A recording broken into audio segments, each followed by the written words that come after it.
Bonjour à toutes, bonjour à tous, bonjour l'église Momentum sans frontières. On est et je suis heureux de vous retrouver pour notre nouvelle célébration en ligne. C'est toujours un moment où on vous invite à vous poser et à prendre ce temps en famille ou chez vous tout simplement pour célébrer Dieu et puis recevoir de la part de Dieu un message que le Seigneur aura mis sur le cœur de l'un de nos orateurs. Et avant de commencer, on veut prendre un instant pour vous remercier, pour vous honorer. Chaque semaine, vous êtes de plus en plus nombreux à nous suivre et vous contribuez à l'œuvre de Dieu. Comment ? Simplement avec les commentaires, en encourageant, en partageant, mais aussi en likant, en partageant les lives et les retransmissions. Ça permet de bénir un plus grand nombre de personnes. Et ces dernières semaines, que ce soit à Bordeaux, à Paris, à Bruxelles, nous baptisons de plus en plus de personnes et vous contribuez aussi à cela. Maintenant, si toi aussi, vous souhaitez vous faire baptiser, vous êtes engagé à suivre Jésus et vous voulez concrétiser cet engagement en le suivant dans les eaux du baptême et que vous n'avez pas d'église locale, eh bien on veut pouvoir vous accompagner là-dessus. Pour cela, il suffit de s'inscrire sur le lien qui vous est communiqué et on prendra le temps de vous contacter, de vous accompagner dans ce parcours, dans ce cheminement de foi vers le baptême et on prendra contact avec vous prochainement. On ne veut pas vous laisser seul dans ce moment-là de votre vie si important, si décisif, et on va le faire avec une grande joie. Mais ce n'est pas tout. À travers la mission Momentum, on voit aussi Dieu à l'œuvre. Dieu n'est pas limité par les quatre murs d'une maison, par les quatre murs d'un bâtiment, par les quatre murs d'une église. Dieu agit à travers chacune de nous. C'est vous et moi, on est les pierres vivantes de l'église et Dieu nous utilise à travers un écran, mais également sur les champs de mission. En ce moment, dans ce printemps qui s'écoule, plusieurs équipes missionnaires partent avec Momentum Mission en Roumanie, en Côte d'Ivoire, au Maroc, au Togo. Et c'est aussi grâce à vous, votre soutien, vos encouragements, vos prières, que tout un travail se fait auprès de nos partenaires sur place. Là récemment, une équipe est revenue de Roumanie où on a pu accomplir des travaux pour les salles de bain là-bas, pour une maison qui va accueillir des femmes issues du réseau de prostitution. En Côte d'Ivoire, on a pu bénir une école qui bénit plus de 300 enfants à Daloa, mais aussi un orphelinat. À Abidjan, une église qui est en train de s'implanter dans un des quartiers les plus pauvres de la ville également. Tout un travail qui se fait auprès de nos partenaires. C'est grâce à vous que nous pouvons le faire. Merci aussi de prier et merci pour votre générosité qui rend toutes ces choses possibles. C'est grâce à vous et à votre fidélité dans les dons que toutes ces choses sont rendues possibles. Alors merci encore. On prie pour vous que Dieu bénisse au-delà de vos espérances tout ce que vous donnez pour son œuvre et qu'il vous rende au centuple. Et si vous ne donnez pas encore et que vous souhaitez le faire, vous pouvez le faire à travers le site monoffrande.fr. Je prie que le message qui vient, la célébration qui vient avec la louange, avec Momentum Music, vienne vous bénir à travers votre écran et que devant votre écran, Dieu vienne vous parler. Je suis persuadé que Dieu a une parole pour vous. Que Dieu vous bénisse. À bientôt. Bonjour à tous, bonjour à toutes. Bienvenue à l'église Momentum. On est heureux d'être ici avec vous pour nous réjouir dans la présence de Dieu. On salue également tous ceux qui sont avec nous en ligne. Jésus est notre lumière. Il est la lumière qui brille même dans les ténèbres. Amen. Alors réjouissons-nous ensemble. Partout sur terre, ta beauté nous éclaire. Quand tu es là, la nuit devient lumière. Tu es le fleuve qui jaillit du désert et le chemin au milieu de la mer. Hey!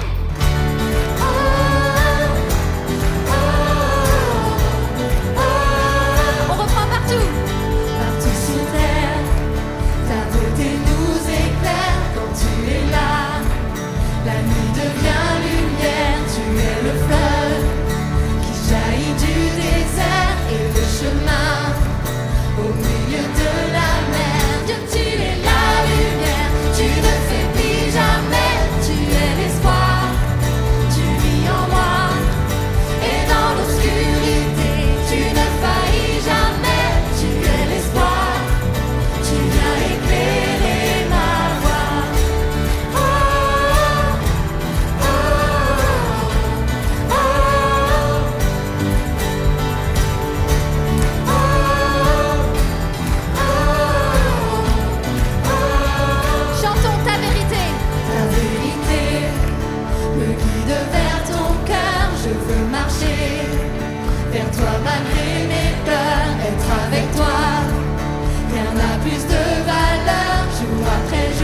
vis dans ta splendeur. Dieu, tu es la lumière, tu ne faiblis jamais, tu es l'espoir, tu vis en moi.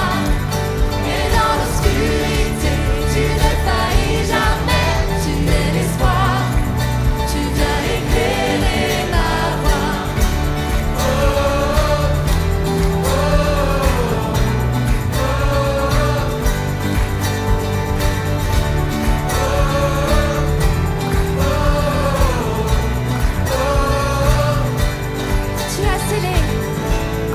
Tu as scellé dans le ciel ta victoire éternelle.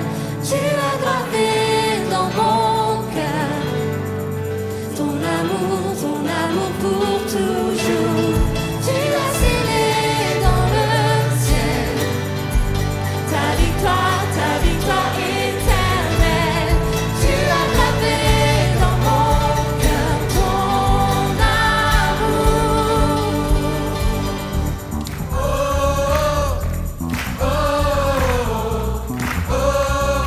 1, 2, 3. Dieu, tu es la lumière, tu ne faiblis jamais, tu es l'espoir, tu vis en moi. Et dans l'obscurité, tu ne faillis jamais, tu es l'espoir, tu viens éclairer ma voie. Oh, oh,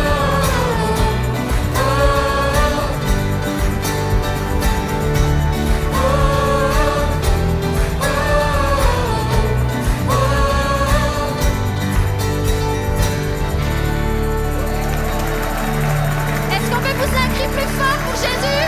Wouh! Amen. Oui, c'est vrai, il est la lumière qui brille dans les ténèbres. Peu importe l'obscurité, peu importe la tempête, tu peux compter sur lui. Il sera toujours là pour te montrer la voie. Et dans la Bible, c'est écrit que si un homme sage, si une femme sage place sa confiance dans l'Éternel et construit sa maison sur le roc, alors rien ne pourra l'ébranler. Et vraiment, c'est ce que je veux vous partager aujourd'hui. Plaçons notre confiance sur l'Éternel. Construisons notre vie toujours plus sur Dieu. Parce que c'est vrai que les difficultés vont venir. Elles sont peut-être même déjà là pour toi. Mais avec Dieu, tu peux tout traverser. Il ne faillira jamais. Christ est ma seule fondation, la seule fondation dont j'ai besoin. Déclarons ce chant ensemble.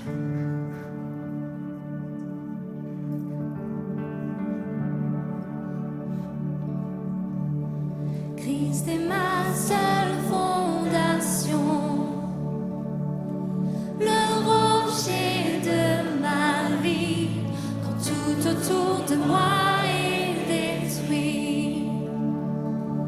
En lui est mon appui, car j'ai mis ma foi en Jésus.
t'inviter à lever les mains là où tu es.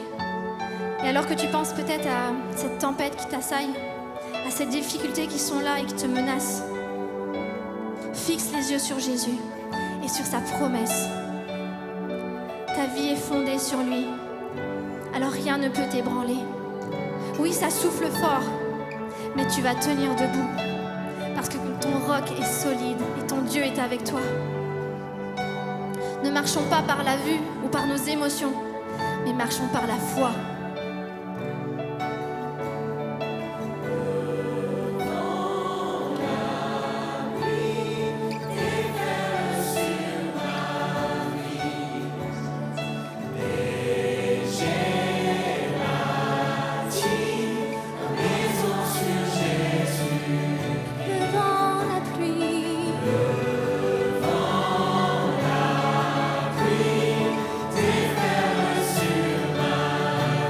Bâtis ma vie sur toi.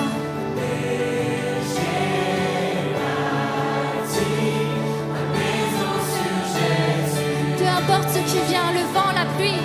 Le vent, la pluie, déferle sur ma vie. Ma confiance est en toi.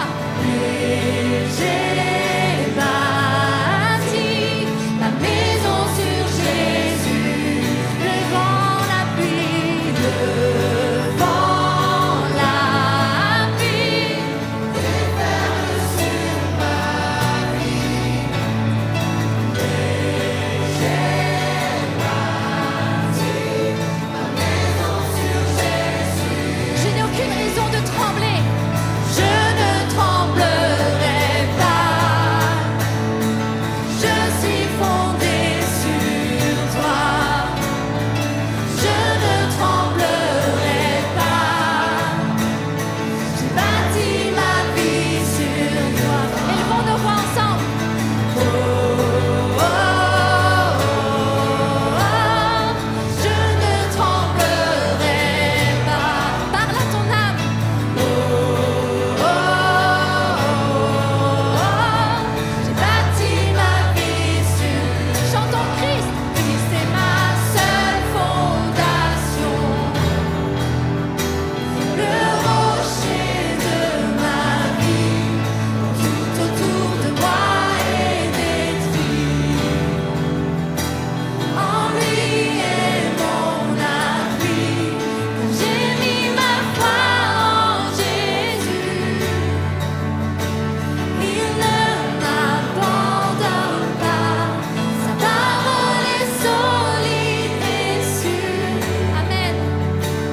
Il ne me laissera jamais, jamais. Chantons, il ne faillira. Il ne faillira jamais. Il ne faillira jamais. Encore une fois, jamais. Jamais. Oh, jamais. Tu ne failliras, tu ne failliras jamais. Tu ne failliras jamais.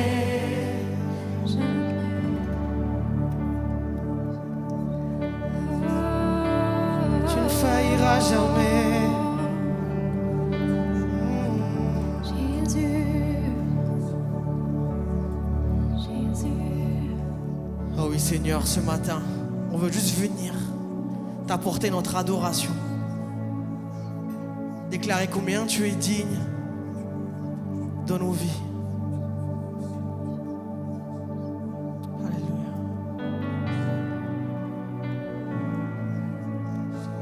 Jésus, tu es digne, tu es digne.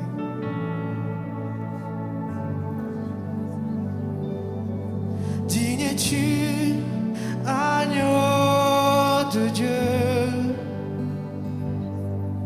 Digne es-tu, agneau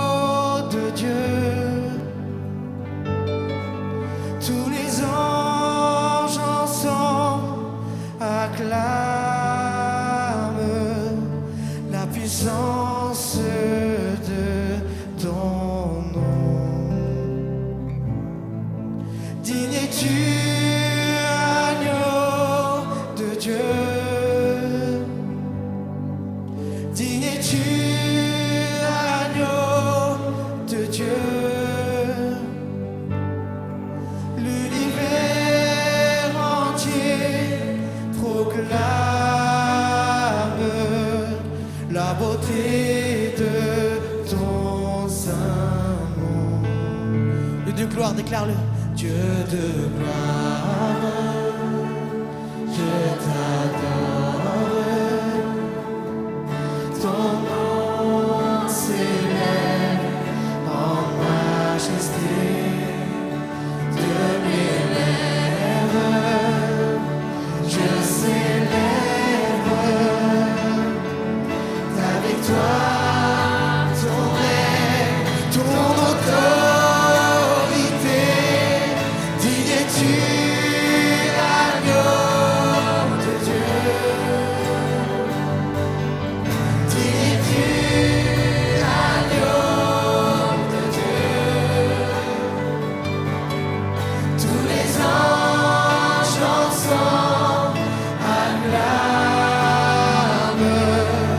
la puissance de ton nom. Digne es-tu, Seigneur. Digne es-tu, agneau de Dieu. Digne es-tu, Seigneur.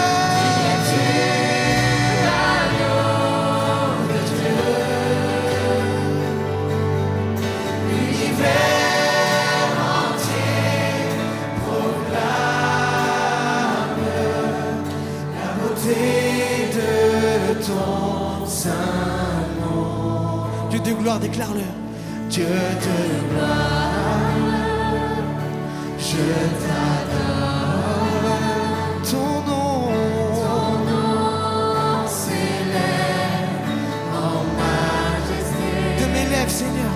De mes lèvres, oui, je célèbre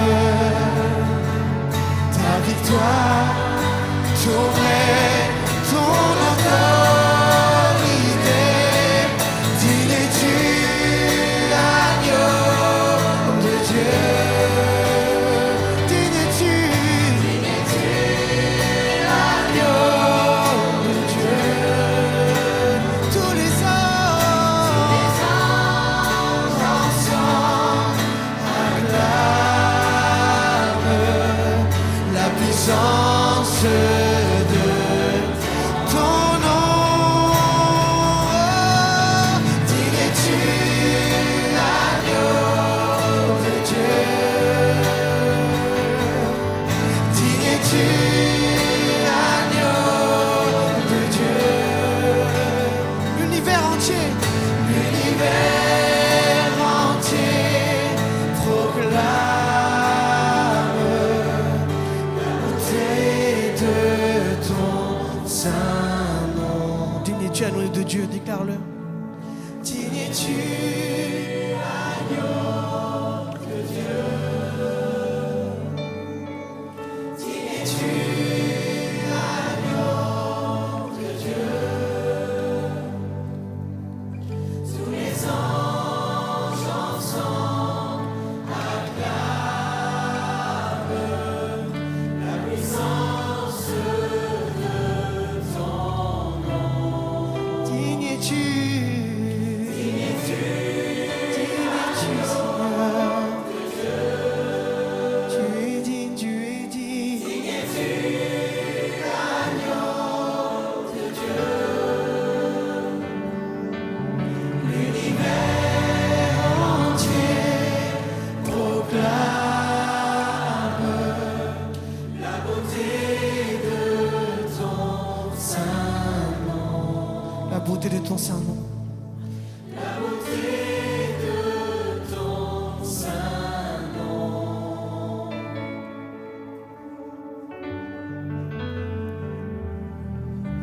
Amen, Église. On va continuer dans ce moment d'adoration à Jésus, adoration à Dieu. J'ai invité les personnes de l'accueil à passer les éléments de la Sainte Seine. On va prendre ces éléments-là ensemble. Donc je veux vous demander de bien vouloir les garder entre les mains. Et je vous dirai quand est-ce qu'on les prendra ensemble, unis en tant que corps de Christ, pour se rappeler de ce que Jésus a fait pour nous à ce moment-là sur la croix, dans lequel Jésus, par obéissance, par amour auprès de son Père et par amour pour nous, a donné sa vie pour nous. Ça valait la peine de mourir pour toi. Ça valait la peine de mourir pour toi et moi ce matin. Jésus à parler le langage de l'amour de Dieu, l'obéissance. Et l'apôtre Paul va nous relater ça dans Philippiens 2. « Ayez entre vous les dispositions qui sont en Jésus-Christ. Lui qui était vraiment divin, il ne s'est pas prévalu d'un rang d'égalité avec Dieu, mais il s'est vidé lui-même en se faisant vraiment esclave, en devenant semblable aux hommes. Reconnu à son aspect comme humain, il s'est abaissé lui-même en devenant obéissant jusqu'à la mort sur la croix. C'est pourquoi Dieu l'a souverainement élevé et lui a accordé le nom qui est au-dessus de tout nom, pour qu'au nom de Jésus, tout genou fléchisse dans les cieux, sur la terre, sous la terre, et que toute langue reconnaisse que Jésus-Christ est ton Seigneur, ton Sauveur, à la gloire de Dieu le Père. » Église, on fait partie de ces personnes-là, dont les genoux fléchissent, dont ceux qui disent que Jésus-Christ est Seigneur et Sauveur. De ma vie, de ma famille, de mon travail, de tout mon être, Jésus est Christ et Seigneur et Sauveur. Et c'est sur cette croix qu'il nous l'a prouvé. C'est sur cette croix-là qu'il a pris ma place, qu'il a pris ta place, pour pas que tu aies allé justement à la mort, à ceux qui étaient condamnés. La croix, c'est cet événement central où oui, ça valait la peine de mourir. Et je ne sais pas si vous savez, mais c'est très facile de dire que Dieu fait tout à la perfection, que Dieu amène tout à la perfection, que tout ce que Dieu fait est beau. Mais bizarrement, quand je pense à moi, c'est là où Dieu se trompe. Et je tiens à te dire que c'est faux. Dieu ne s'est pas trompé. Et si tu es là ce matin, c'est parce que ça valait la peine, encore une fois, de donner sa vie en rançon pour toi. Afin que tu sois proche de lui, afin que tu deviennes son ami, afin que tu deviennes réconcilié avec Dieu le Père, afin que tu puisses vivre cette alliance qu'il a faite avec toi. Une alliance dont c'est lui qui a payé le prix. Et dans toi, tu n'avais rien à faire. Et ça, c'est la grâce. Une grâce, un cadeau, une faveur qu'on ne méritait pas. Oui, j'aurais dû être sur cette croix. Oui, il y avait de bonnes raisons de me condamner. Et il n'y avait aucune raison de prendre ma place. Il n'y avait aucune raison que quelqu'un vienne et me dise « Non, je vais prendre ta place à ce moment-là. » Mais il l'a fait, par amour pour toi. Donc oui, rappelle-toi, ça valait la peine de mourir sur cette croix. Ça valait la peine de donner cette vie, d'obéir, de subir toutes ces souffrances pour que tu sois là aujourd'hui, pour que tu puisses élever le nom de Jésus, pour que tu puisses élever ce qu'il a fait dans ta vie. Et ce n'est ni un discours de pasteur, d'organisation ou quoi que ce soit, mais c'est seulement Jésus qui te donne cette paix, qui te donne cette grâce, qui te donne cet avenir nouveau. En lui. Alors Église, on va prendre les éléments ensemble. Paul, l'apôtre Paul, qui a connu Jésus-Christ ressuscité entre les morts, a dit ceci: « J'ai reçu du Seigneur ce que je vous ai transmis. Le Seigneur Jésus, dans la nuit où il allait être livré, prit du pain. Et après avoir rendu grâce, il le rompit et dit « C'est mon corps qui est pour vous. Faites ceci en mémoire de moi. » Église, prenons le pain ensemble ce matin en tant que corps.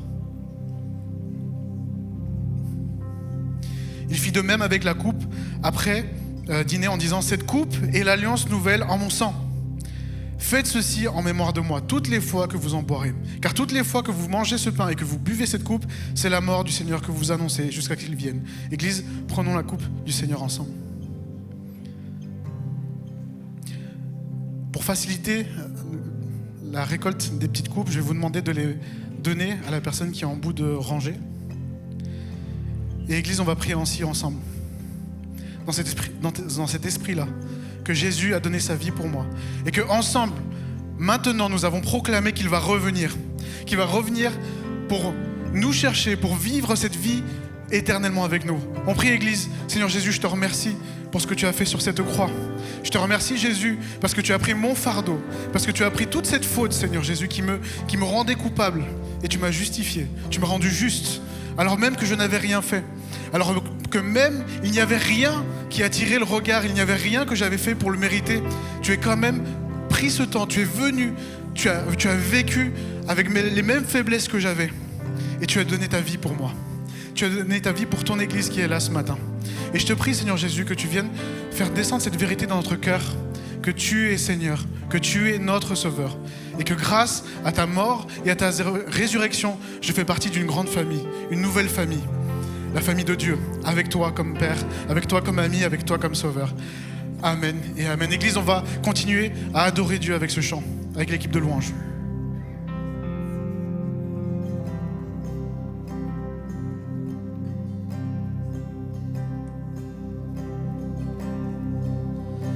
Merci pour la croix, Seigneur. Merci pour le prix payé. Supportant tous mes péchés, tu es venu m'étonner par ta grâce. Merci pour l'amour, Seigneur. Merci pour tes mains percées. Tu m'as lavé dans ton fleuve et j'ai compris ton pardon et ton amour. Digne est l'agneau assis sur le trône. Oui, couronné de mille couronnes, tu es victorieux.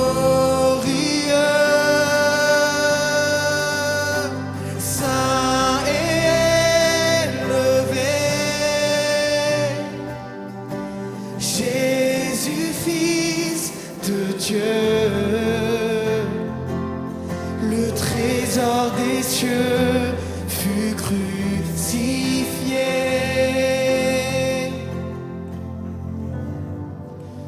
Digne est l'agneau, digne est l'agneau. Merci pour la croix, Seigneur, déclare ensemble. Merci pour la croix, Seigneur. Merci pour le prix payé. Supportant tous mes péchés, tu es venu m'étonner par ta grâce. Merci pour l'amour, Seigneur. Merci pour l'amour, Seigneur. Merci pour tes mains percées. Tu m'as lavé dans ton fleuve et j'ai compris ton pardon et ton amour. Digne est l'agneau, digne est l'agneau, assis sur le trône, couronné de mille couronnes, tu es victorieux. Saint élevé, Jésus, Fils de Dieu, le trésor des cieux fut crucifié.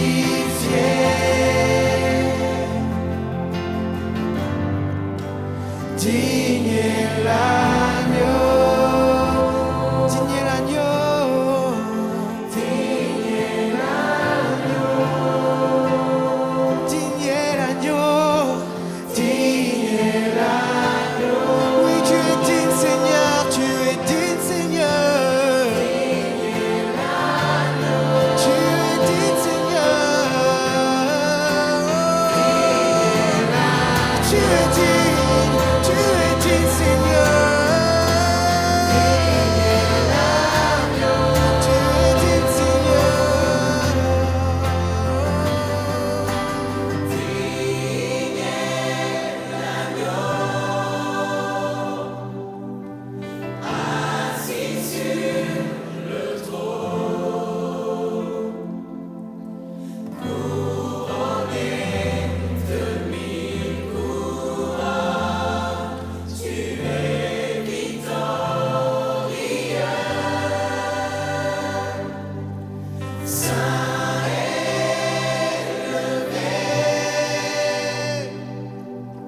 Jésus, Fils de Dieu,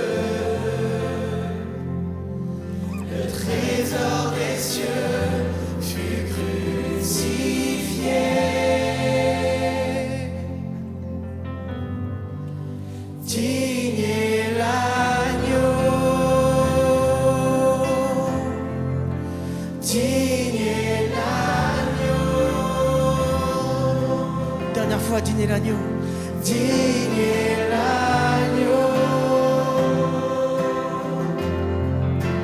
digne est l'agneau.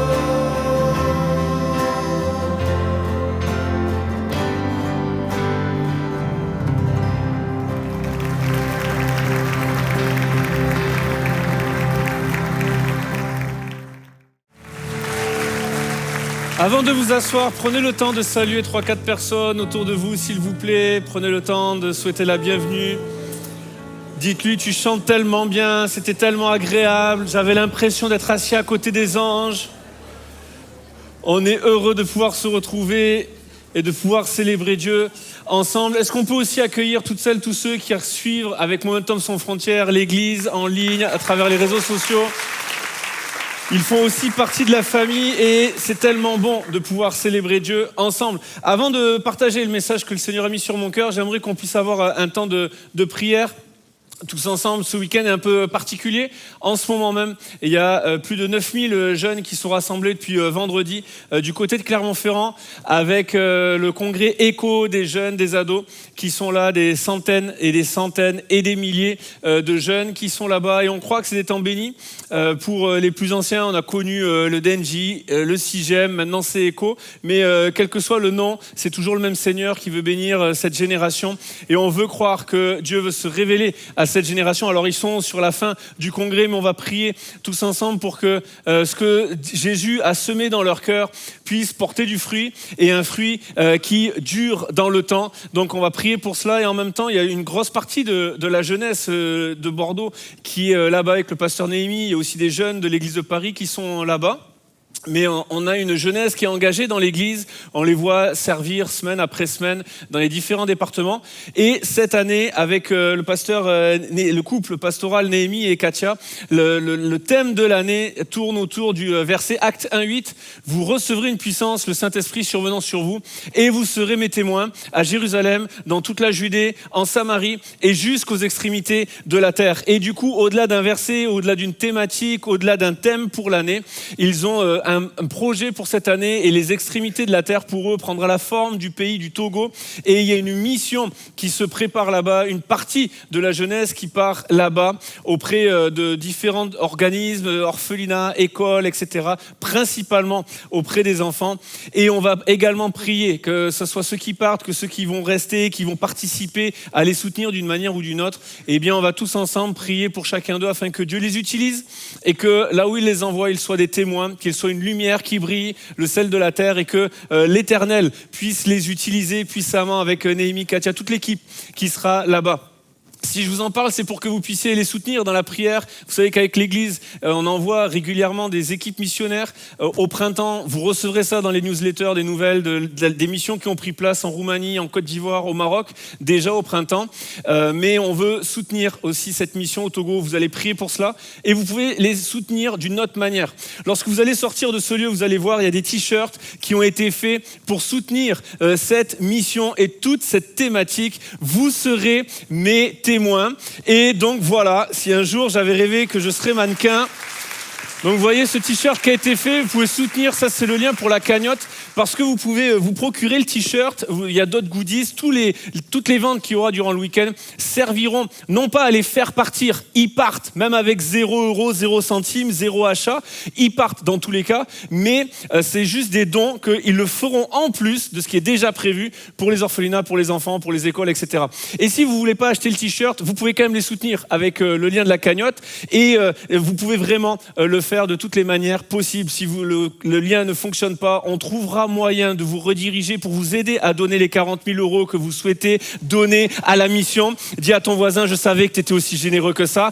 Et est-ce qu'on peut se lever tous ensemble? On va prier pour que Dieu bénisse chacune de ces personnes. La jeunesse qui a été bénie durant tout ce week-end, qui l'est sûrement encore à l'heure où je vous parle, et c'est notre jeunesse qui va partir au Togo et toute la jeunesse qui tourne autour de ce projet. Je veux entendre vos voix qui s'élèvent, je veux que chacun en puisse prier. C'est pas un esprit de timidité que Dieu nous a donné, mais son esprit nous remplit de force, d'amour et de sagesse. Donc dis à ton voisin, ne sois pas timide, vas-y, je veux entendre ta voix qui prie. Seigneur Jésus, merci. Merci pour ta grâce. Merci parce que tu as fait de nous tes témoins. Merci pour ton esprit que tu as déposé sur chacun de nous. Nous te prions pour la jeunesse, les ados qui sont rassemblés en ce moment, ce week-end qui se termine. Merci pour tes grâces que tu as déversées dans leur vie. Merci pour ton esprit que tu as déposé, ce que tu as semé dans leur cœur. Nous prions que ça vienne s'enraciner, que ça vienne porter du fruit et un fruit qui te glorifie. Seigneur, nous te prions pour que les soucis, les inquiétudes, les aléas de la vie ne viennent pas étouffer ta semence, que personne ne vienne ravir cette semence, mais qu'au contraire, ça puisse porter du fruit dans les différentes églises, dans les différentes localités, que ton nom puisse être proclamé à travers leurs témoignages et à travers leur vie. Nous te prions pour notre jeunesse, pour la mission de manière générale, mais en particulier cette équipe qui part au Togo en ce moment, au mois de juin. Nous te prions avec Néhémie, Katia et toute l'équipe qui part là-bas, toute la jeunesse de Momentum Bordeaux, que ta grâce les accompagne, que ta faveur les accompagne, qu'elle les précède et que tu viennes pourvoir à chacun de leurs besoins. Tu gardes leur départ, tu gardes leur arrivée. Nous te prions pour Enzo, pour Sarah, pour toute l'œuvre qui est là-bas, les différents partenaires, que ta faveur les accompagne et que tu fasses infiniment au-delà de ce que nous demandons ou pensons pour ta seule gloire, notre Dieu. Et c'est dans le nom de Jésus que nous t'avons prié. Amen. Et amen. Est-ce qu'on peut acclamer le Seigneur pour son œuvre?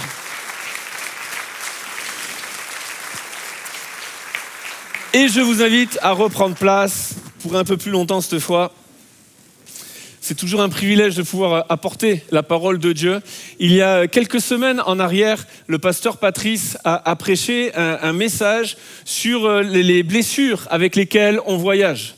Il y en a qui étaient sûrement là dans ce week-end-là. Si vraiment vous n'avez pas été là dans ce week-end, que vous n'avez pas eu l'occasion encore de le regarder sur YouTube, vraiment je vous encourage à le faire. C'est une véritable pépite et je vous encourage. Ça va être une source de bénédiction pour vous, pour votre maison, pour vos familles, pour votre quotidien. Ce message intitulé « Les blessures avec lesquelles on voyage », peut-être pas le titre exact, mais en tout cas c'est la thématique du message.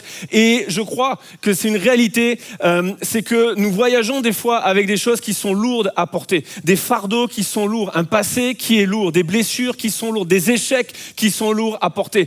Et avec notre Dieu, nous sommes appelés à voyager, à cheminer avec des fardeaux. Mais son fardeau, nous dit la Bible, il est doux et il est léger. Il y en a qui, je ne sais pas s'il y en a qui aiment faire des randonnées, qui aiment faire des treks ou ce genre de choses-là. Mais normalement, quand tu te prépares à des randonnées, tu réfléchis, tu es intentionnel sur qu'est-ce que tu vas mettre dans ton sac à dos. Tu évites de te charger de poids qui sont inutiles. Tu évites de prendre 12 chocolatines dans ton sac à dos pour ton petit déj. Juste une suffira.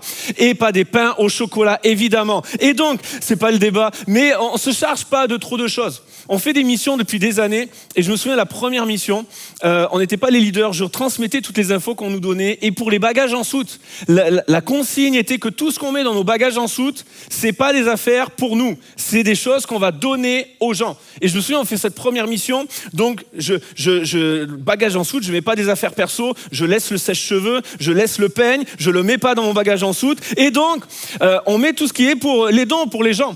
Et je ne sais pas s'il y a des gens comme ça qui vont se reconnaître, mais quand tu voyages, quand tu pars en vacances, quand tu pars en mission, avec le temps, je me rends compte que peu importe ce que tu vas dire, peu importe les consignes, il y a toujours des gens qui, dans leur bagage, mettent, tu sais, ce genre de choses de « au cas où ». On ne sait jamais. Et je me souviens, on arrive en Inde, on défait nos bagages en soute pour mettre en commun, pour après dispatcher au niveau des œuvres. Et là, il y a une meuf, elle ouvre son bagage en soute, une personne de la mission, elle ouvre son bagage en soute, et là, c'est une pharmacie qui s'ouvre devant moi. Je fais, mais qu'est-ce que t'as amené ça? Oh, on sait jamais, au cas où. Je fais, mais au cas où quoi? Il y a la guerre, on est kidnappés, au cas où quoi? Et en fait, des fois, on voyage dans notre vie avec des au cas où. Je garde cette relation, on ne sait jamais. Je garde ce poids, je garde cette histoire du passé, je garde ce lien, je garde cette dépense, au cas où on ne sait jamais. Et on voyage comme ça, on chemine, et le chemin avec Jésus et suivre Jésus devient lourd et devient compliqué. J'aimerais vous dire que le fardeau de Jésus, il est doux et il est léger. Oui, il y a des choses avec lesquelles nous devons voyager, mais c'est doux et léger. Ce n'est pas pour alourdir notre marche, c'est pour la faciliter et nous permettre d'aller jusqu'au bout. Et une des choses dont j'aimerais parler ce matin, avec laquelle Jésus nous invite à voyager, à cheminer et à le suivre, c'est de vivre avec la grâce, de voyager avec la grâce comme bagage. Paul pouvait dire dans 1 Corinthiens 15:10, « Par la grâce de Dieu, je suis ce que je suis et sa grâce envers moi n'a pas été vaine. » Et il y a une réalité, c'est que ce que nous sommes, nous le sommes par la grâce de Dieu. Paul pouvait dire, et Paul, on parle de celui qui persécutait l'Église. et qui mettait les chrétiens en prison jusqu'à ce que sur le chemin de Damas, il rencontre Jésus, qu'il donne son cœur à Jésus et que sa passion, il l'oriente vers le fait de donner son cœur à Jésus et de suivre Jésus, de le faire Seigneur et Maître de nos vies. Et Paul est ce gars-là qui a été l'objet de la grâce de Dieu pour changer de vie. Mais ce même Paul, c'est celui qui fonde des églises, qui fait des voyages missionnaires, des choses extraordinaires qui se passent suite à son ministère. Dans les Actes des Apôtres, on nous dit on mettait sur les malades des mouchoirs ou des linges qui avaient été en contact avec Paul pour que les malades soient guéris. Vous imaginez la dinguerie quand même? Moi, si tu prends des mouchoirs qui m'ont impacté, normalement, tu rends les gens malades. Tu les guéris pas avec. Et en fait, Paul, il y avait des choses incroyables qui se passaient de sa vie. Mais il dit, je suis ce que je suis par la grâce de Dieu. Ni par force, ni par puissance, ni par mes mérites, ni par mes capacités, ni par mes compétences, mais seulement par l'esprit et la grâce de Dieu. Et sa grâce n'a pas été vaine. Je ne sais pas si quand vous discutez avec les gens et que vous leur demandez comment ça va, on connaît tous des gens qui te répondent avec la grâce, par la grâce de Dieu. Et en fait, c'est bon de pouvoir se le rappeler, que quand ça va bien, c'est juste la grâce de Dieu. Et que quand ça va bien, avec la grâce de Dieu, ça va bien quand même. Même quand ça va pas. Que quand il y a des choses, tout n'est pas réglé ce week-end. Je ne vous promets pas qu'à la fin de ce message, tous les problèmes de votre vie seront réglés. Et quand bien même tous les problèmes de votre vie présente seraient réglés, j'ai une nouvelle pour vous, il y aura d'autres problèmes qui arrivent et qu'il faudra régler. Donc avec la grâce de Dieu, ça ira bien. Avec la grâce de Dieu, tout va bien. De vivre et de voyager avec la grâce.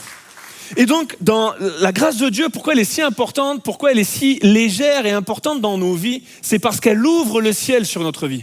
La grâce de Dieu ouvre le ciel sur nos vies. Regardez ce qui est dit dans Actes au chapitre 2.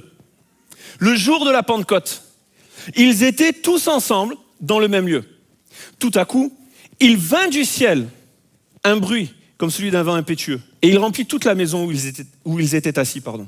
Des langues semblables à des langues de feu leur apparurent, séparées les unes des autres, et se posèrent sur chacun d'eux. Et ils furent tous remplis du Saint-Esprit, et se mirent à parler en d'autres langues, selon que l'Esprit leur donnait de s'exprimer. La première chose que nous voyons dans cette histoire, c'est qu'alors qu'ils sont rassemblés le jour de la Pentecôte, qu'ils sont ensemble dans le même lieu, il y a quelque chose qui est venu du ciel sur leur vie. Et ça a tout changé. Mais pourquoi je parle de grâce? Parce qu'il faut qu'on réalise que ce qui se passe à ce moment-là, c'est véritablement la grâce de Dieu. Pourquoi? Mettons-nous dans le contexte et réfléchissons un instant. Qui sont ces gens qui sont rassemblés le jour de la Pentecôte?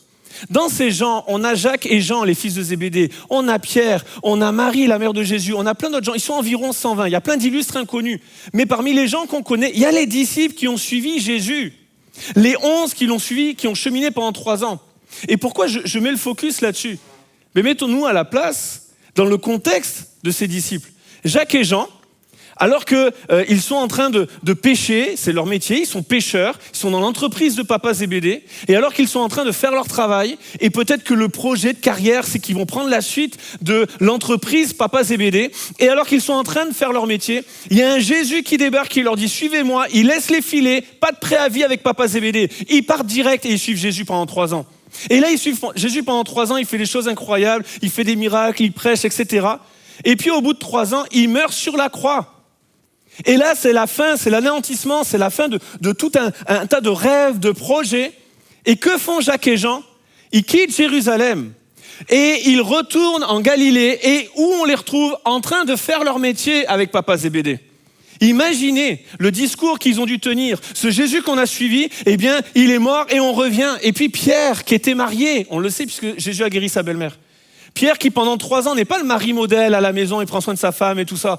Pendant 3 ans, il n'est pas à la maison, il suit Jésus, parce que Jésus lui a dit « Viens et je te ferai pêcheur d'hommes ». Mais au moment où Jésus il est mort, Pierre, il est retourné où? À pêcher des poissons, dans son lac, en Galilée. Et là, imaginez, Jésus refait surface. Moi, j'aime imaginer cette partie de l'histoire.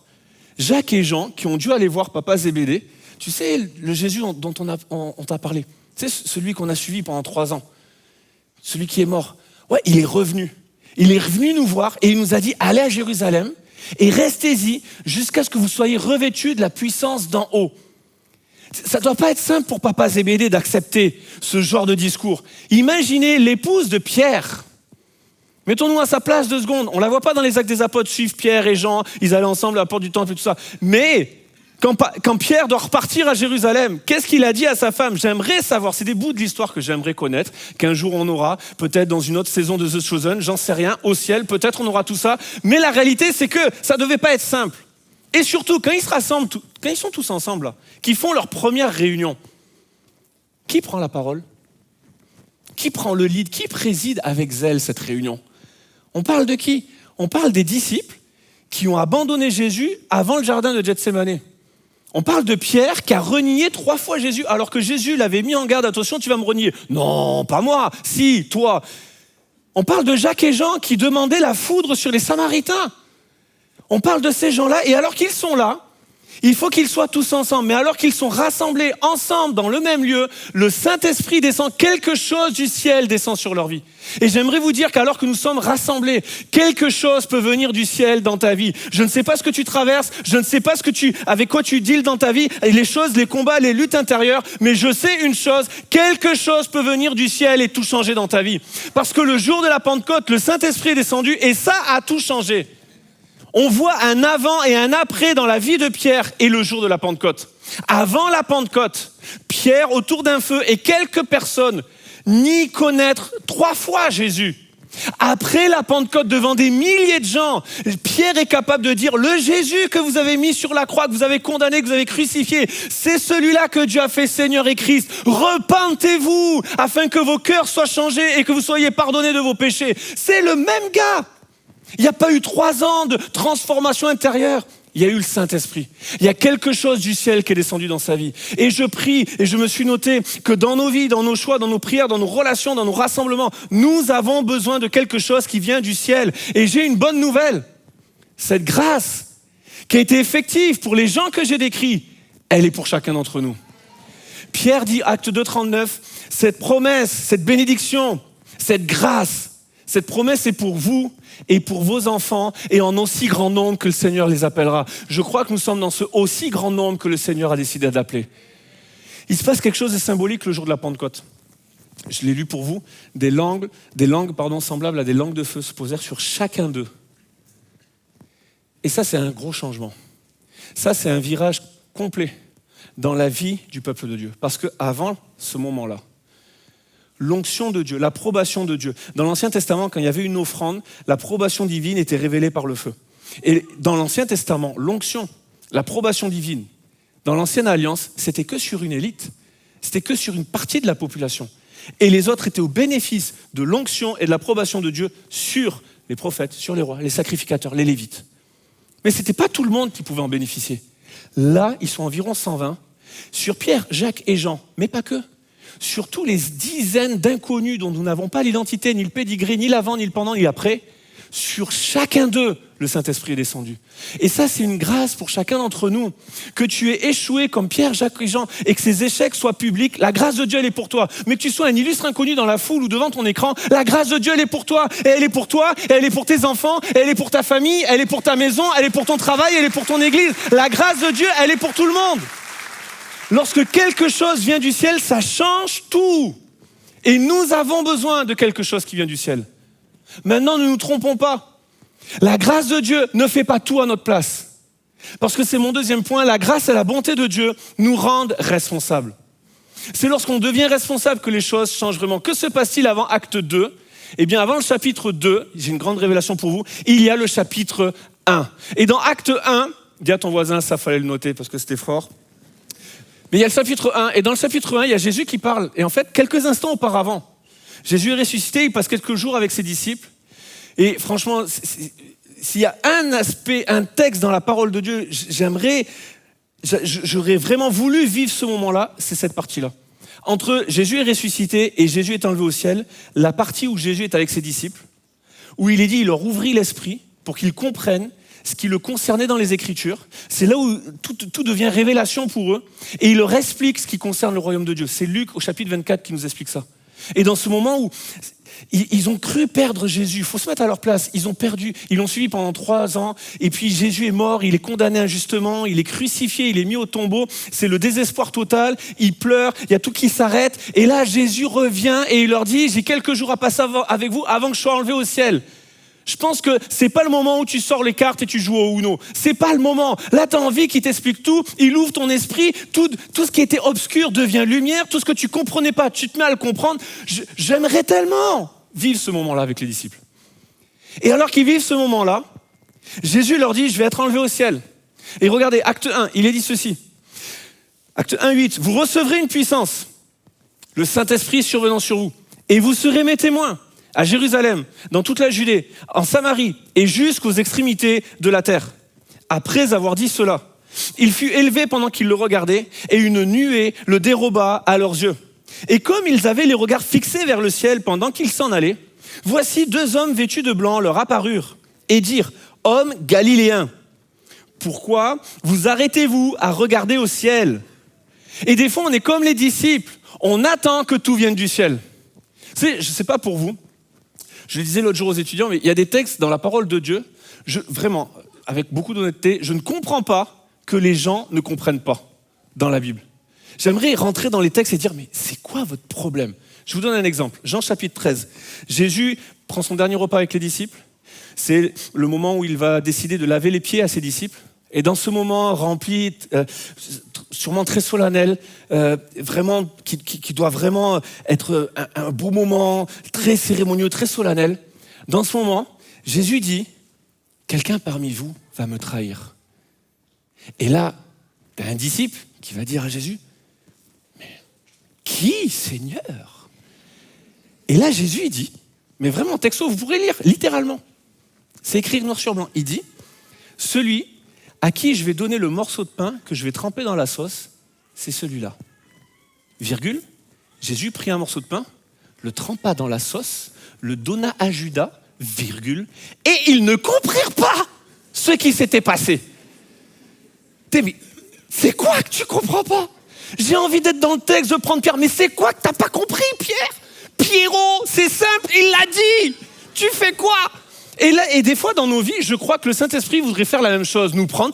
Mathieu, c'est quoi que t'as pas compris ? Je viens de te le dire et de te l'expliquer. Là, Jésus leur dit, je vais être enlevé au ciel, mais une fois que je vais être enlevé au ciel, allez à Jérusalem, allez dans la ville et vous y restez jusqu'à ce que vous soyez revêtus de la puissance d'en haut. Jésus s'en va au ciel, que font les disciples ? Ils bougent pas et ils regardent le ciel, au point qu'il faut qu'il y ait 2 hommes vêtus de blanc qui viennent les voir et qui leur disent, oh les Galiléens là, c'est quoi que vous avez pas... Pourquoi vous arrêtez-vous à regarder au ciel ? Allez dans la ville, il vous a dit d'y aller. Et je crois que ce dont nous avons besoin, c'est de réaliser que la grâce de Dieu nous fait passer à l'action. Qu'à un moment donné, la grâce de Dieu, c'est pas tout le temps, tout arrive tout cuit du ciel. Mais elle te prend par les épaules et elle te dit, oh, homme galiléen, oh, les Girondins, qu'est-ce que tu fais à t'arrêter à regarder au ciel ? Va et passe à l'action. Concrètement, ça veut dire quoi ? Il y a 9000 jeunes qui sont à Écho. 9000, un peu plus, un peu moins, peu importe, mais ils sont des milliers là-bas. Et j'ai aucun doute que Dieu a parlé au cœur, que Dieu a suscité des vocations.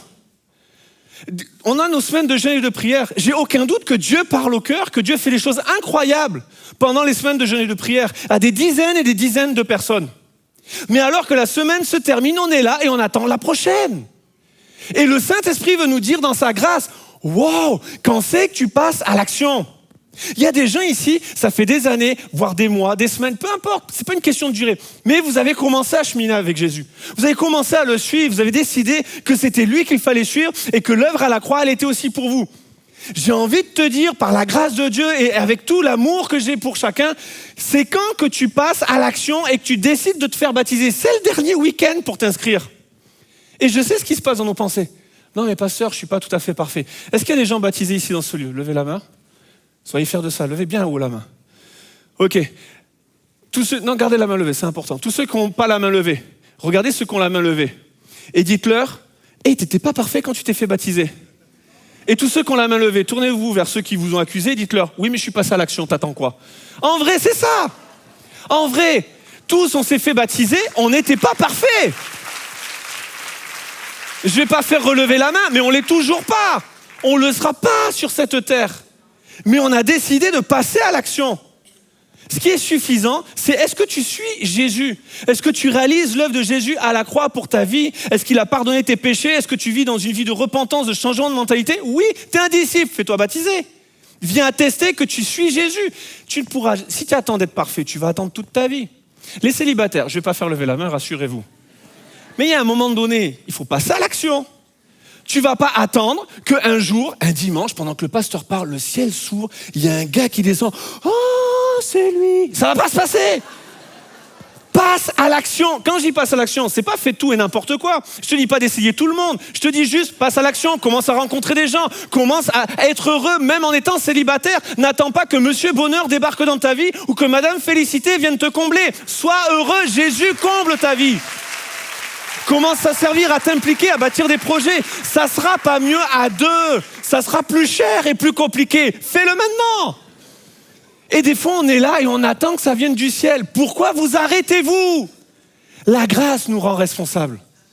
La grâce de Dieu, c'est pas un service plateau et ça arrive tout cuit. C'est pas Uber Eats, la grâce. À un moment donné, passe à l'action. Rends-toi mobile. Il y a des gens, on est dans une grande église, peut-être vous arrivez d'une petite église et c'est compliqué. Et oui, on le comprend. Et oui, c'est compliqué peut-être. Sans aucun doute, on ne nie pas cette réalité. Mais à un moment donné, peut-être, passe à l'action. Viens au groupe de croissance. Viens à une église à la maison ou un groupe de croissance à la maison le mercredi. Viens faire du discipulat. Viens rencontrer. Viens rendre l'église plus petite. Et te rendre compte qu'il y a des gens qui vivent les mêmes défis que toi, les mêmes saisons que toi. Et puis, accueille un groupe à la maison. Rejoins un groupe de croissance. Et tu vas voir que l'église devenant plus petite, ça devient plus accessible. Et tu vas grandir dans ta foi. Et tu vas te sentir moins seul dans tes difficultés. Et l'amour fraternel et la communion fraternelle. Et tu vas grandir. Et dans 5 ans, on en reparle et tu te diras « Oh, mais en fait, c'est facile de s'intégrer à une grande église. » Juste, pourquoi vous arrêtez-vous? Jésus nous a dit, je le disais tout à l'heure, c'est pas du tout dans mes notes, ça fait longtemps que je suis sorti de mon message, mais l'avantage que j'ai sur vous, c'est que vous le savez pas, vous n'avez pas mes notes. Mais en fait, Jésus leur dit quoi faire et ils le font pas. Je disais tout à l'heure, en vrai de vrai, on n'a pas besoin d'un message de plus. Avec tous les messages qu'on a reçus dans nos vies, qui sont accessibles sur les différentes plateformes, on n'a pas besoin d'un message de plus. On a juste besoin de plus vivre ce qu'on a déjà entendu. Quiconque entend les paroles que je dis et les met en pratique, bâtira sa maison sur le roc. Je réduis un peu, si vous voulez le texte complet, c'est Matthieu 7. Et quiconque entend les paroles que je dis et ne les met pas en pratique, bâtira sur le sable. Dans les deux, il y a la tempête, mais il n'y en a qu'un des deux qui a la maison qui résiste. La différence, c'est pas d'entendre, c'est qui met en pratique. Jacques disait, ne vous bornez pas à l'écouter, la parole de Dieu, mais mettez-la en pratique. En vrai, Dieu nous a déjà dit tellement de choses. Les amis, ça c'est la parole de Dieu. On a la parole de Dieu, on a accès à la parole de Dieu. Tout le monde n'a pas cette grâce, mais on a accès à la parole de Dieu dans plein de versions différentes, avec des commentaires de toutes sortes. Et on a des gens qui nous l'expliquent. On a cette grâce aujourd'hui, ici, dans notre quotidien. Mettons-la en pratique. Jésus va dire, le ciel et la terre passeront, mais mes paroles ne passeront point. Dans l'histoire de l'humanité, il y a des gens qui ont essayé de détruire la parole de Dieu. Même dans le livre de Jérémie, il y a des gens qui ont essayé de détruire la parole de Dieu, de faire en sorte qu'elle ne soit pas accessible, qu'elle soit détruite, qu'on n'en parle plus. Mais personne ne peut détruire la parole de Dieu. Le ciel et la terre vont passer, mais sa parole, ses paroles ne passeront point. Ne rajoutons rien, n'enlevons rien. Sa parole, elle est éternelle et Dieu nous a déjà parlé. Alors passe à l'action. Fonce. Et que la grâce de Dieu nous rende responsables. Parce que la grâce de Dieu, une des premières actions qu'elle doit provoquer en nous, c'est de rendre grâce. Il y a un appel à rendre grâce. Paul, quand il écrivait aux Corinthiens, il disait que la grâce, en se multipliant, fasse abonder à la gloire de Dieu les actions de grâce du plus grand nombre. Quand je réalise la grâce de Dieu dans ma vie, ça fait abonder en moi des actions de grâce où je rends grâce à Dieu. La Bible dit de rendre honneur à qui nous devons honneur, et je crois que lorsque je réalise la grâce dont je suis l'objet, je rends grâce à Dieu. Et Paul disait que la grâce, en se multipliant, parce qu'elle doit se multiplier, fasse abonder les actions de grâce d'un plus grand nombre. Dans les évangiles, Jésus rendait grâce.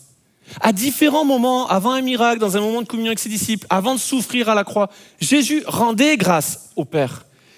Jean nous dit ceci, la loi a été donnée par Moïse, la grâce et la vérité ont été données par Jésus-Christ. N'oublions jamais la grâce dont nous sommes l'objet. Ça peut paraître tellement évident ce que je suis en train de dire, mais c'est tellement puissant de le réaliser. N'oublions jamais la grâce dont nous sommes l'objet. On oublie trop rapidement la grâce dont nous sommes l'objet. Vous savez, là aujourd'hui, je m'adresse juste un quart de seconde, un peu plus longtemps, à l'église là sur Bordeaux. On ne réalise pas la grâce qu'on a d'avoir un bâtiment. Vous vous posez jamais la question de est-ce qu'il y a culte, est-ce qu'il y a célébration dimanche? Parce qu'en fait, tu sais, il y a le bâtiment, il y a des chaises et il y aura célébration. Dans notre réalité à Momentum, que ce soit à Bruxelles, que ce soit à Paris, et priez pour le pasteur JM et toute l'équipe à Bruxelles, priez pour nous, toute l'équipe à Paris, on n'est pas propriétaire de nos bâtiments et nous, on se pose la question de dimanche, est-ce qu'on a célébration ou pas? Pendant 3 dimanches au mois de mai, il n'y a pas de salle à Paris. Donc, comment on fait? Et ça, c'est des préoccupations, les amis. Ça, et quand toi, tu es à Paris et que tu dois gérer, il faut trouver une salle. Ah, c'est plus le même budget. Ah, c'est plus... Et puis, tu es juste content au mois de mai de faire la célébration tous les 15 jours. Et que tu arrives à Bordeaux, tu ne te poses pas la question. C'est serein, il y a des chaises, il y aura des gens, il y aura les équipes, il y aura tout ce qu'il faut. C'est une grâce, les amis. C'est une grâce que nous avons. Et on oublie parfois la grâce. Et on ne rend pas grâce à Dieu. Je me souviens lorsque... Pour ceux qui ne le savent pas encore, mon épouse est réunionnaise, c'est la plus belle femme du monde entier. On s'est mariés à l'île de la Réunion. Alors, c'était pas le but d'applaudir, mais allez-y. On s'est mariés là-bas et en fait, après le mariage, on devait rester vivre là-bas. Donc, j'avais trouvé du travail, je me suis installé plusieurs mois auparavant. Et quand je travaillais là-bas, quand je suis arrivé, les amis, je partais de Bois d'Olive, là où il y avait la famille. Et là où j'allais travailler, c'était juste après une commune qui s'appelle Ligne Paradis. Tout est dans le nom, ne te pose pas de questions. Et donc, quand je partais travailler, le matin, sur ma route, c'est la vérité. Ceux qui sont allés à la Réunion pourront attester que je dis la vérité. J'allais vers Ligne Paradis. Et sur la gauche, j'avais les hauteurs de l'île de la Réunion, pleine des Cafres et tout ça, le Piton des Neiges, etc. Et sur ma droite, j'avais l'océan Indien et le lagon de Saint-Pierre. Quand je partais assez tôt le matin, quand je partais bosser, j'avais le lever du soleil qui passait au-dessus des montagnes et qui éclairait le lagon du côté de Saint-Pierre. Je vous assure, je ne sais pas combien d'accidents j'ai failli avoir tellement je contemplais la beauté de la création. Sauf que je vais être franc et transparent avec vous. Au bout de quelques semaines, je traçais ma route et je ne regardais plus. Au point que plusieurs mois plus tard, quand la famille vient pour le mariage et me dit « Oh, c'est extraordinaire le lagon !»« Oh ouais, bah c'est le lagon, hein, c'est un lagon, c'est l'océan Indien. » Et puis, mais tu réalises plus la grâce que tu as. Tous ceux qui sont célibataires, on le sait, un des objectifs, c'est le mariage. Et c'est honnête, c'est OK. Et puis le jour du mariage, je vais être « Oh, qu'est-ce qu'il est beau! Oh, qu'est-ce qu'elle est belle! J'ai bien fait de l'épouser! » Et 5 ans après, « Ah, t'es encore là! » Tu vois, c'est plus pareil! Il n'y a plus le costume, il n'y a plus la robe, il n'y a plus le parfum et tout ça, et tout ça, et tout ça. Et tu oublies la grâce. Tu oublies que quand tu étais célibataire, tu allais voir le pasteur « Pitié, donne-moi, prie-moi pour un mari !» Tu vois, tu oublies la grâce dont tu es l'objet. N'oublions jamais la grâce dont nous sommes l'objet. Tu pries pour avoir des enfants et tu sais que c'est pas tout le monde qui peut avoir des enfants et tu pries pour cela et puis t'en as 1, t'en as 2, t'en as 5 et puis un jour les enfants grandissent et puis t'en as une qui va partir parce qu'elle a 18 ans et qu'elle va aller à la fac et quitte le foyer. Et tu te souviens de ceux qui te disaient quand elle avait 1 an ou qu'elle venait de naître, profite Mathieu, parce que, oui je parle d'une de mes filles, profite Mathieu, parce que tu verras, le temps passe vite. Et moi dans ma tête je me dis, c'est quoi ce discours de vieux? Et aujourd'hui je suis le vieux qui te dit, profite, le temps passe vite. Et on oublie la grâce. C'est quand on a perdu quelque chose, qu'on se rend compte à quel point c'était important. Je la perds pas, ok? Elle est pas loin. Donc, la réalité c'est que on oublie la grâce. Je ne sais pas si vous vous applaudissez pour me consoler en tant que père ou si c'est le message qui vous bénit profondément, je vais dire que c'est ça. Mais la réalité, c'est n'oublie pas la grâce de Dieu pour ta vie. Réalisons 2 secondes. Mon vœu, mon désir, c'est que nous puissions réaliser la grâce dont nous sommes l'objet. Nous étions des pécheurs et alors que nous étions encore des pécheurs, on n'avait pas changé, on n'avait pas montré la promesse d'un changement. Nous étions encore des pécheurs et Christ est mort pour nous. Et il a transformé nos vies. Nous étions étrangers, loin du dehors. Il a fait de nous des gens de sa maison. Les choses anciennes sont passées, toutes choses sont devenues nouvelles. Nous sommes une nouvelle créature. Et en plus, nous sommes héritiers des promesses de Dieu. Et en plus, il nous garde une place dans son ciel de gloire. Et en plus, il nous donne la vie éternelle. Et en plus, il fait de moi le temple du Saint-Esprit. Et en plus, il fait de moi son témoin. Mais c'est qu'une grâce, les amis. C'est qu'une grâce. C'est pas par mes compétences, c'est pas par ma compréhension, c'est pas par mes capacités, c'est pas par ma sagesse, c'est même pas par ma sainteté. C'est juste parce que c'est la grâce de Dieu. Je suis ce que je suis par la grâce de Dieu. Et sa grâce envers moi n'a pas été vaine. Nous sommes ce que nous sommes, quel que soit ce que nous vivons. En tant qu'Église, nous sommes ce que nous sommes par la grâce de Dieu. Et sa grâce n'a pas été vaine. Sa grâce n'a pas été vaine dans les moments difficiles pour nous garder la tête hors de l'eau, nous aider à garder le cap et à continuer d'avancer. Et sa grâce n'a pas été vaine dans les moments où on avait l'impression de surfer sur les vagues et que tout avait l'air simple pour nous garder dans l'humilité. Nous sommes ce que nous sommes par la grâce de Dieu. Je suis ce que je suis par la grâce de Dieu. Et sa grâce n'a pas été vaine. Je vais inviter les musiciens à revenir. Mais souvenons-nous toujours que la grâce n'est pas un dû, c'est un don. Jésus ne nous doit rien. Dieu ne nous doit rien. C'est une grâce. C'est un cadeau. Et par sa grâce, je suis sauvé. Par sa grâce, je suis racheté. Par sa grâce, je suis adopté. Par sa grâce, je suis réconcilié. Par sa grâce, je suis justifié. Par sa grâce, je suis son enfant. Par sa grâce, je suis le temple du Saint-Esprit. Par sa grâce, je suis ambassadeur. Par sa grâce, je suis son témoin. Par sa grâce, nous sommes sa famille. C'est pas un dû. Il ne nous doit rien, mais c'est sa grâce. Regardez ce qui est dit. On va aller encore un peu avant Acte 1, avant qu'ils soient enlevés. Jésus apparut aux 11 pendant qu'ils étaient à table. Et, message d'encouragement de la part de Jésus aux 11, il leur reprocha leur incrédulité et la dureté de leur cœur, parce qu'ils n'avaient pas cru les personnes qu'il avait vues ressusciter. Puis il leur dit, allez par tout le monde et prêchez la bonne nouvelle à toute la création. Celui qui croira et qui sera baptisé sera sauvé, mais celui qui ne croira pas sera condamné. Voici les miracles qui accompagneront ceux qui auront cru. C'est étonnant ça. Il ne s'est pas écoulé 3 ans entre le début du passage et la fin du passage. Juste quelques minutes. Il prend les 11, il leur fait un reproche, leur incrédulité et la dureté de leur cœur. Et dans le même moment, il leur dit, mais allez prêcher par tout le monde. Est-ce que c'est sur ces gens-là que tu mises ? Tu viens de dire, vous êtes incrédules, votre cœur est dur, mais allez par tout le monde prêcher la bonne nouvelle. Et voici les miracles qui vont accompagner ceux qui vont croire. C'est peut-être pas ceux sur qui j'aurais misé. Je ne suis peut-être pas celui sur lequel j'aurais misé. Mais Jésus l'a fait pour chacun d'entre nous. Et ça, c'est sa grâce. Dans le même timing où il leur reproche l'incrédulité, il leur dit les miracles qui vont accompagner ceux qui vont croire. Dans le même moment où il leur reproche la dureté de leur cœur, il les mandate et il leur rappelle, allez par tout le monde, prêcher la bonne nouvelle. Et ça, les amis, c'est la grâce de Dieu. N'oublions jamais la grâce dont nous sommes l'objet. Et que ce matin, nous puissions finir ce moment, mais commencer quelque chose de nouveau. L'ère de la grâce dans nos vies. Et que nous puissions, avec cette grâce qui abonde en chacun de nous, abonder en action de grâce. J'aimerais qu'on puisse se lever ensemble. Je ne vais pas faire un appel à venir sur le devant. Je suis assez conscient qu'il y a des gens avec des problématiques et des gens pour qui tout va plutôt bien. Mais ça, c'est la grâce de Dieu. Nous sommes ce que nous sommes, dans les circonstances dans lesquelles nous sommes, par la grâce de Dieu. Et sa grâce n'est pas vaine. Par contre, les uns et les autres, quelles que soient nos circonstances, notre arrière-plan et nos situations, que nous puissions rendre grâce à Dieu. Alors avec l'équipe de louange, je vous invite à fermer les yeux un instant.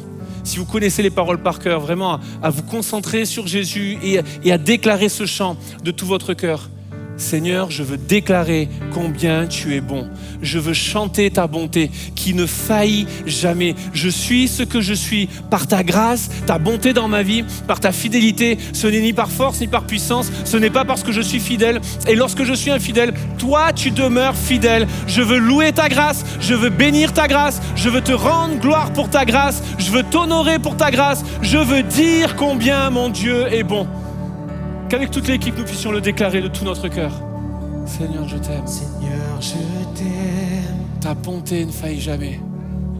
Ta bonté De tout notre cœur, de toute notre ne force, de toute notre âme, faillit déclarons combien notre Dieu est bon. chaque jour. Combien sa grâce n'a pas été vaine dans nos Tu vies. me tiens dans tes mains. Dès le moment où je m'éveille jusqu'à ton coucher, je chanterai combien mon Dieu est bon.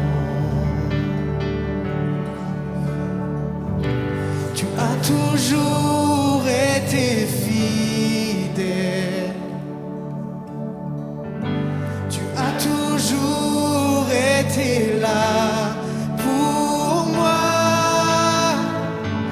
Avec le souffle qui m'est donné, je chanterai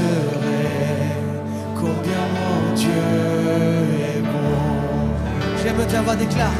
J'aime ta voix. Et quand je traverse le feu, tu es mon guide, tu restes au plus près de moi. J'ai compris qui tu étais, mon Père et mon ami. J'ai découvert combien mon Dieu est bon. Oh, déclare-le ce matin, tu as toujours été fidèle. Tu as toujours été fidèle. Tu as toujours été là pour moi. Avec le souffle qui m'est donné, je chanterai combien mon Dieu est bon. Tu as toujours été fidèle, déclare-le. Tu as toujours été fidèle. Oh, tu as toujours été là pour moi. Avec le souffle qui m'est donné, je chanterai combien mon Dieu est bon. Ta bonté ne faille jamais, jamais ne faillira. Ta bonté ne faille jamais, jamais ne faillira. Ma vie à tes pieds, je viens prosterner, je m'abandonne à toi. Ta bonté ne faille jamais, jamais ne faillira. Ta bonté ne faille jamais, jamais ne faillira. Ta bonté ne faille jamais, jamais ne faillira. Ma vie à tes pieds, je viens prosterner, je m'abandonne à toi. Ta bonté ne faille jamais, jamais ne faillira.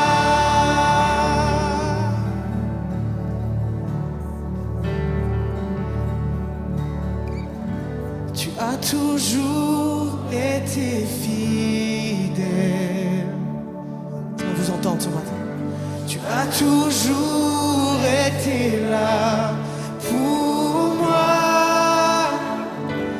Avec le souffle qui m'est donné, je chanterai combien mon Dieu est bon. Tu as toujours été fidèle, déclare-le ce matin. A toujours été fidèle. Tu as toujours été là pour moi. Avec le souffle qui m'est donné, je chanterai combien mon Dieu est bon.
J'espère vraiment que ce moment vous a béni, que ce soit le temps de louange avec Momentum Music, la célébration, le message qui a été communiqué. Et je prie que cette fin de célébration ne soit pas la fin de ce moment, mais que par l'Esprit de Dieu, Dieu puisse continuer son travail dans votre cœur durant toute cette semaine, dans vos relations et dans votre quotidien.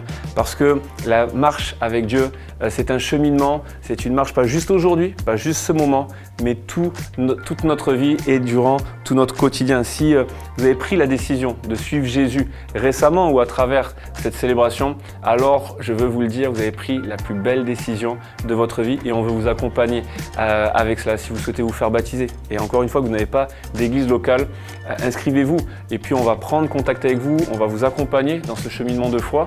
Et puis également, si vous avez besoin d'accompagnement, vous pouvez rejoindre des groupes, des temps de prière en allant tout simplement sur le site Momentum Sans Frontières. Parce que la foi, ce n'est pas un moment, c'est un chemin et vous n'êtes pas fait pour le vivre seul. Nous sommes une église, nous sommes une famille et nous voulons prendre le temps, être intentionnels pour vous accompagner dans votre foi. Alors merci d'avoir été avec nous aujourd'hui. On est tellement reconnaissants de vivre ces moments ensemble. Que Dieu vous bénisse. À bientôt.